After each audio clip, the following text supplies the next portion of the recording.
कुछ करने को, दो पैर हैं चलने फिरने को, दो कान ये हैं सुनने को। रब का शुक्र अदा कर भाई, जिसने एक चीज बनाई। चंदा क्या है क्यों है तारे, सोचे समझे खूब बचारे।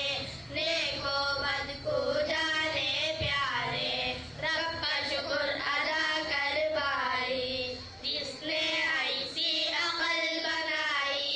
खच्चर टट्टू घोड़ा होता, बकरा भैंसा गेंडा होता, चिड़िया मैना तोता होता। रब का शुक्र अदा कर भाई, जो इंसानी सूरत पाई। बोलो कब हैवान क्या है, इसने तो एहसान किया है।